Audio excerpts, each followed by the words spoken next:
Fala pessoal, olha só, se você quer se preparar bem para o concurso de enfermeiro da Marinha, o CSM, você precisa ter materiais de qualidade para estudar. Então, a gente tirou algumas aulas do nosso preparatório, a gente está colocando elas de graça aqui no YouTube para você assistir. Lembrando que essa é uma das várias outras aulas que existem dentro do nosso curso. E se você quiser que mais vídeos assim sejam disponibilizados de graça aqui no YouTube, é muito importante que você clique aqui no botãozinho aqui embaixo de curtir, porque assim a gente vai entender que você está gostando e nos motiva a produzir mais conteúdos como esse. Saca só, depois dá uma olhada aqui embaixo na descrição, que a gente tem um link para você baixar uns materiais de estudos como provas anteriores, um cronograma que vai ajudar muito na sua preparação para esse concurso. Então aguarda a vinheta que a aula já está começando.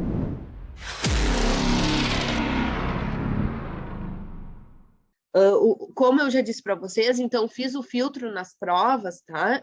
O que eu percebi, assim, de hipertensão não teve uma demanda tão grande, tão repetida em provas, que nem o diabetes que a gente trabalhou semana passada, né? Então, todas as provas vem alguma cobrança de diabetes, né? Como a gente viu semana passada, até é repetido, assim, então tem 3 provas que cobraram a mesma coisa, que foi o efeito Somogy, né? E percebi que o que eles cobram muito na prova, né, em relação ao caderno de diabetes, é os quadrinhos que tem dentro do caderno, tá? Hipertensão, o que eu identifiquei, assim, pensando, né, em doenças cardiovasculares, cardiopatias, eles cobram muito da Briner, as arritmias, tá? Que eu não preparei material ainda para a gente trabalhar, e do caderno de atenção básica, ou eles cobraram níveis, né?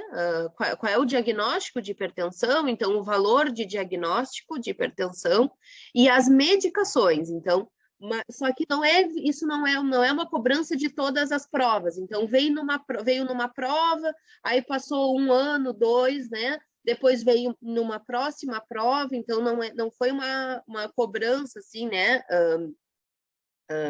Contínua, tá? Mas em mais de uma prova só eles cobraram o valor diagnóstico, tá, de hipertensão, e nas demais questões perguntando, né, que medicações são da classe dos inibidores da ECA, que medicações são da classe dos tiazídicos, por exemplo, tá?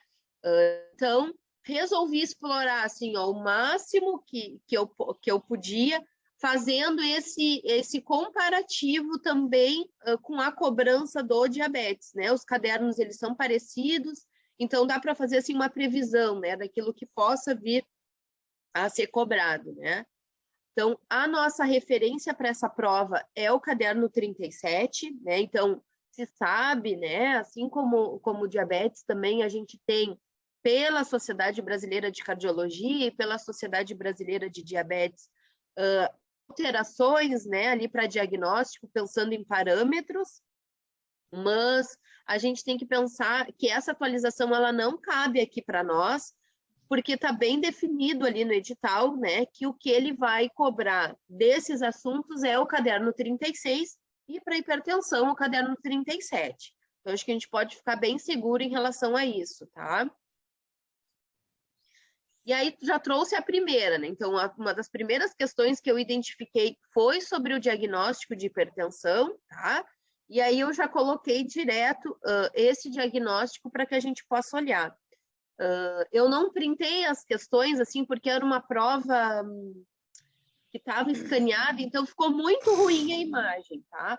Mas a gente vai fazer, vocês vão agora começar o momento de fazer as provas, então vocês vão receber a prova para realizar essa prova, e depois eu vou enviar, né? Eu vou enviar, não sou eu que envio, né? Mas o pessoal ali da TI vai enviar essa prova comentada para vocês, tá? O gabarito e a prova comentada. Mas muitas coisas a gente já vai trabalhando aqui, né? Então, o diagnóstico da hipertensão, né, ele vai consistir na média aritmética da PA maior ou igual a 140/90, tá? Então, a gente tem uma diferença, né, entre ser hipertenso e estar hipertenso, né? Então, uma pessoa ela pode estar hipertensa naquele momento ali em que foi verificado pontualmente no consultório ou em outro tipo de atividade, né? Mas não quer dizer que ela seja hipertensa, né? Então, para ela ser hipertensa, a gente precisa verificar essa pressão, né? Por pelo menos 3 dias diferentes, tá? O que o Ministério sugere, né, é que essas verificações, elas têm um intervalo mínimo de 1 semana entre as medidas, né? E aí a gente vai somar a média dessas medidas, e se essa média ela for maior ou igual a 140/90, a gente confirma, né, um diagnóstico de hipertensão. Uma verificação com um valor elevado, ela não vai ser suficiente, tá? Para estabelecer o diagnóstico, pois, né, a gente sabe que tem várias questões que alteram, né, essa pressão, né? Então, a síndrome do jaleco branco, ou do avental branco, é uma que tem uma interferência bem grande, né? Nas diretrizes ali brasileiras de cardiologia, tem um capítulo, eu gosto muito de ler, né, quando saem as atualizações deles.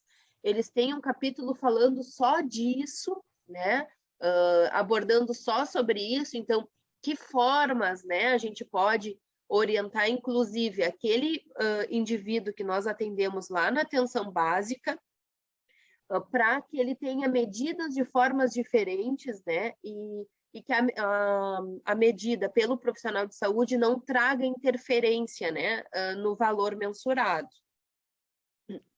Então, 140, o valor, né, para hipertensão, para o diagnóstico, maior ou igual a 140/90, verificado em pelo menos 3 dias diferentes, com intervalo de 1 semana entre as medidas, tá?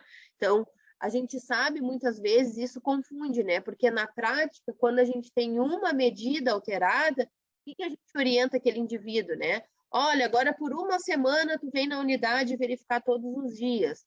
Ou, né, venha na unidade verificar de 2 em 2 dias, tá? O ideal é que a gente acompanhe isso por 3 semanas e aí considere, né? Por exemplo, os valores da quarta-feira, quarta da semana 1, quarta da semana 2 e quarta da semana 3, para que possa realizar o cálculo da média. Rastreamento, assim, não encontrei na prova da Marinha, mas os concursos em geral trabalham, né, abordam muito rastreamento de hipertensão, né? Qual é o ponto de corte, como ele deve ser feito, tá? Então, coloquei aqui, nós temos lá dentro do nosso caderno, né? Então, todo indivíduo que tiver 18 anos, né, e não tiver registro de valor de pressão dos últimos 2 anos, é indicado que seja realizada essa verificação, independente do motivo de procura dele na unidade, né? Então, ele foi na unidade para fazer um teste rápido de IST, né? Aproveita aquele momento para fazer o rastreamento da hipertensão. A primeira verificação deve ser feita em ambos os braços, né? E a gente vai considerar a medida de maior valor. E aí, a partir... Pode falar. Desculpa incomodar, mas é porque me surgiu uma dúvida agora. Na questão do diagnóstico da hipertensão. Nós fazemos uma semana de mapeamento, complementando com os exames, né? Para já entrar com tratamento medicamentoso. Não seria o caso de ir contra esse conceito? O que acontece, assim, por isso que eu printo, assim, para vocês exatamente o que está dentro do caderno, né? Porque a gente sabe que vão ter condutas diferentes e isso depois atrapalha na hora da gente fazer a prova, né? Em diversos aspectos, não só desse, né? Na prática, a gente realiza, eu sei, né? Eu estou sempre em unidade de saúde com os alunos e a gente vê isso, né?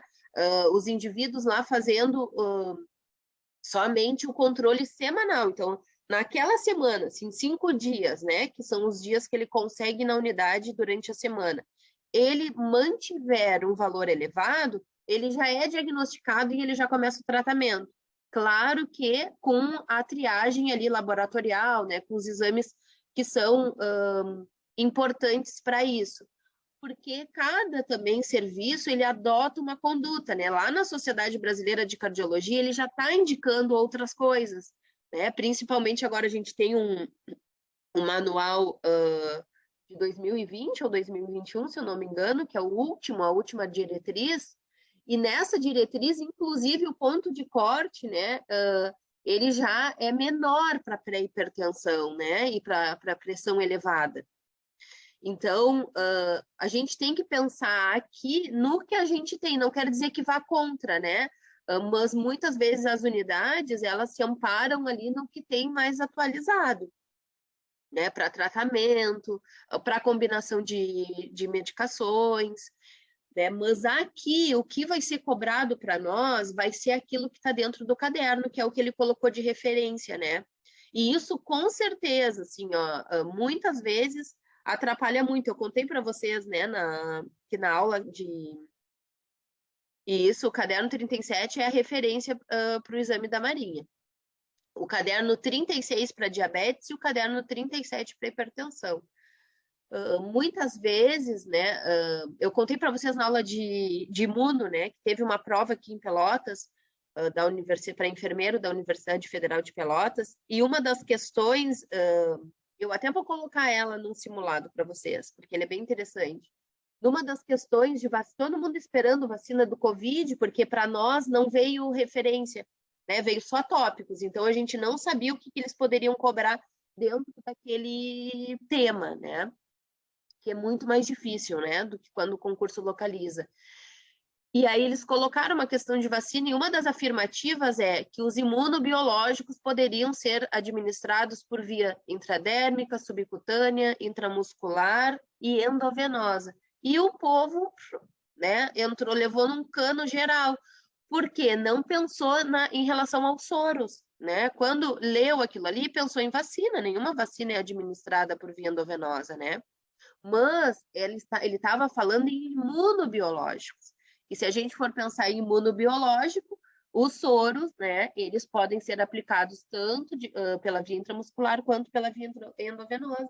E aí no final saiu assim, ó, afirmando, essa questão tá muito fácil, porque, né, baita blefada, vacina por via endovenosa, e bem, né, então, se a gente vai pensar na prática, né, tinha uma outra de saúde mental também, assim, que o pessoal se atrapalhou por isso, porque se a gente vai pensar na nossa prática, às vezes local, ou na nossa prática do cotidiano, a gente tem condutas diferentes, né, porque tem novas evidências e a gente vai direcionando aquele cuidado. Mas aqui a gente precisa olhar, né, para o que está pedindo lá na nossa referência. E aí o que a gente tem é isso. Por isso que eu gosto de printar, porque muitas vezes eu também me questiono, né, em relação a isso, mas a gente vai ter, né, que pensar no que vem dentro do material, tá? Então, né, a gente rastreou esse indivíduo maior de 18 anos, né, e aí o segmento vai ser de acordo, né, o segmento ali para controle, ele vai ser de acordo com aquilo que a gente, né, mensurou, né? Então, a gente vai verificar a cada 2 anos se a PA é menor que 120 por 80 e a cada ano se a PA é entre 120 por 139 de sistólica e 80 e 89 de diastólica, tá? E mais 2 momentos se a PA maior ou igual a 140 por 90. Então, aqui fica direitinho, né? Se a gente verifica numa primeira medida essa pressão, né, com um valor maior ou igual a 140 por 90, a gente precisa verificar em mais 2 momentos, né?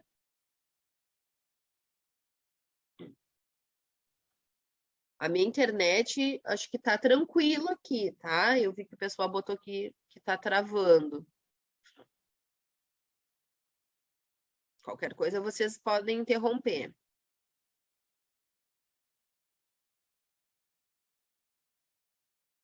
Então, aqui, né, eu já tinha comentado com vocês, o caderno, né, ele orienta ali, então o Ministério, ele preconiza que sempre uma das medidas, quando a gente for fazer controle, né, uma das medidas seja realizada fora do consultório para descartar a síndrome do jaleco branco, tá? E traz lá dentro do material, né, dentro do nosso caderno 37, ele aborda que o profissional de saúde que vai ter menor interferência na medida, né, do consultório, então na síndrome do jaleco branco ou do avental branco, é o técnico de enfermagem, tá? Então, o profissional médico e o enfermeiro, eles interferem com maior, né,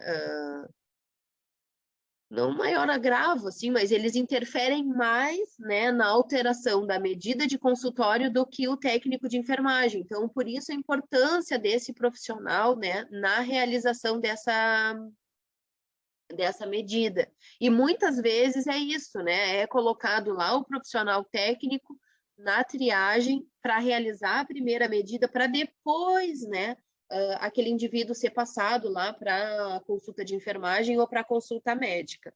Então, isso já é pensando nessa evidência que a gente tem, né, das alterações dos sinais, não só da PA, pelo profissional médico ou pelo enfermeiro. Então, também não vi, tá, pessoal, nas provas da Marinha, orientações, né, em relação ao CUF ou orientações em relação a como deve ser medida essa pressão, tá? Mas muitas bancas, e muitas mesmo, né, pensando aí nas diferentes bancas que a gente já teve para o concurso da EBSER, trazem, tá, essas orientações como cobrança nas provas. Então, eu quis colocar aqui para vocês, tá? Então, o CUF, ele deve ser adequado para a circunferência de braço de cada pessoa, né? A largura deve ser 40% do comprimento do braço e o comprimento pelo menos 80% da circunferência, tá? Então, já vi exatamente esse textinho em outras provas, tá? Em outras bancas. A classificação, então, da pressão arterial para os adultos maiores de 18 anos, o que a gente tem, né? Então, o caderno 37, ele vai utilizar como referência, ó, o Guia da Sociedade Brasileira de Cardiologia de 2010, né? A gente tem agora, eu acho que 2021, depois eu posso até encaminhar, se vocês quiserem, né? Mas não oriento, assim, né, que se dediquem a essa leitura pro concurso, porque não é a nossa referência, né? Mas para a prática aí de vocês, quem está na assistência, ele é bem interessante.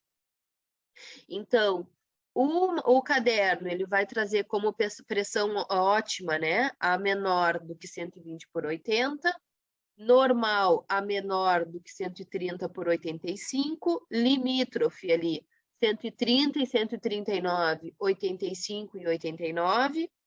Hipertensão, estágio 1, os parâmetros entre 140 e 159 de sistólica e 90 e 99 de diastólica. Estágio 2, 160 e 179 e 100 e 109. E hipertensão, estágio 3, maior, igual a 180 e 110, tá? Também, assim, né, muitas bancas têm a característica de perguntar esses marcadores, né? Qual é o nosso marcador de pressão normal, qual é o nosso marcador de hipertensão estágio 1, 2 ou 3. Tem uma prova que ele abordou, ele falou, né, que as hipertensões, elas são classificadas em estágio 1, 2 e 3. E para isso, né, a partir dessa classificação, são colocados, né, são ofertados, né, diferentes classes de medicações. E aí ele perguntou qual era da classe do inibidor da ECA, tá?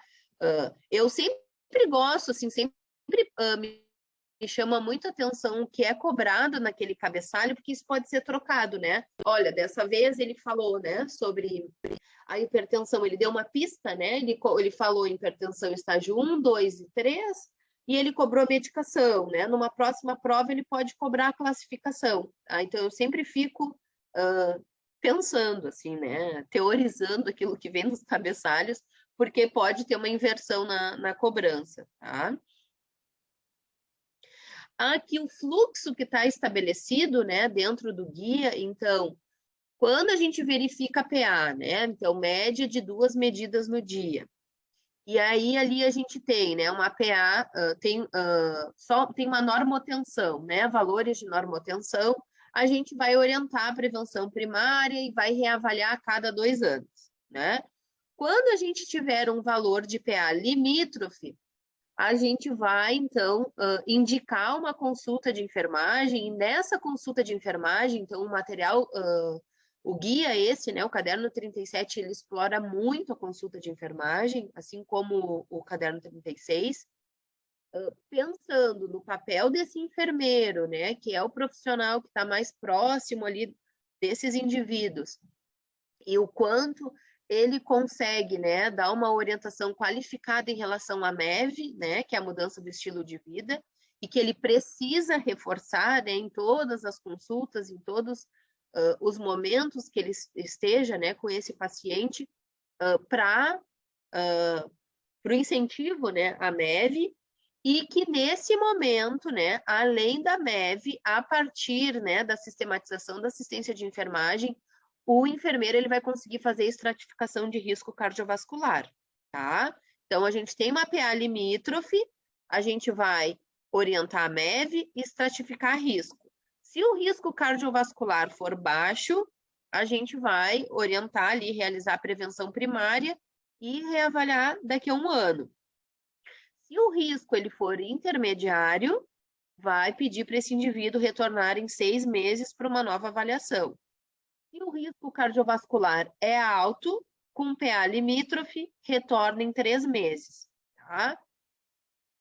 PA entre 140/90, 150/99, então, hipertenso, a gente realiza 2 medidas de PA com intervalo 1 a 2 semanas, né? Então, mais 2 medidas. E aí a gente vai confirmar, né? Se realmente esse indivíduo ele está hipertenso, né? E vai marcar uma consulta médica ali para o acompanhamento da hipertensão, não deixando, né, de orientar a MEV e estratificar risco cardiovascular. Se a PA maior do que 160/100, né, pensar se é uma sintomatologia de crise hipertensiva, e aí nessa crise hipertensiva, né, a gente pode pensar que ela é fisiológica, de hipertensão, ou que ela está relacionada, né, a outras questões, muitas vezes, né, as questões de saúde mental, então uma crise de ansiedade, outras questões, né, vão estar envolvidas nessa mensuração. E aí, de acordo com o que a gente tiver nessa estratificação aqui, se é uma crise hipertensiva ou não, a gente vai encaminhar para consulta médica, ou, né, vai realizar as 2 medidas, orientar a MEV e depois que confirmada a hipertensão, realizar o acompanhamento. Isso não identifiquei, tá, pessoal, nas provas, mas outros, né, eu vou sempre também fazendo paralelo, às vezes, com outras cobranças, né, porque daqui a pouco, né, uma banca inspira a outra, tá? Então, tem alguns concursos que já cobraram em relação a isso, né? Que fatores são modificáveis e que fatores não são modificáveis para a hipertensão, né? Tem uma evidência científica bem fortalecida em relação a isso, né? Os modificáveis é aqueles que a gente vai, né, trabalhar a MEV, né? Então, o uso de bebida alcoólica, o sedentarismo, o próprio, né, ele traz muito dentro do caderno a questão do uso do tabaco, né, então se é fumante, então esse hábito também altera a hipertensão e, né, a rotina alimentar, principalmente aqui, né, na hipertensão, a questão do uso do sal. E os fatores modificáveis são aqueles que a gente não consegue, né, intervir com a MEV. Então, né, a hereditariedade, então, eu até sempre brinco, né, por mais que a gente não queira, né, ter nascido, às vezes, naquela família, isso a gente não vai mudar, né, a minha sogra usa um ditado aqui em Pelotas que é que é muito usado aqui no Sul, não sei aí para vocês, que sangue não é água, né? Então, a gente não muda o fator hereditário, tá? A idade também, né? Por mais que a gente não queira ter a idade que a gente tem, é um fator que a gente não modifica. E a raça, né? A gente tem ali uma evidência bem sólida, né? De que as pessoas de raça negra, elas têm uma predisposição maior à hipertensão, tá? Pela própria questão de resistência, né? Resistência vascular periférica, tá? Por alguns fatores ali sanguíneos mesmo, tá? Sanguíneos, arteriais, tá? Então, que vai ter essa predisposição maior. E aí, curtiu? Então não esquece de se inscrever no nosso canal para ser notificado de mais vídeos como esse. Aqui do lado você está vendo um vídeo recomendado que vai te ajudar ainda mais. Então dá uma conferida também, porque eu sei que vai fazer diferença nos seus estudos. Outra coisa, caso você queira saber um pouco mais sobre o nosso preparatório, é só ir nos links da descrição aqui embaixo, que a gente vai te ajudar a conquistar a aprovação e a vestir a famosa farda branca. Te vejo lá!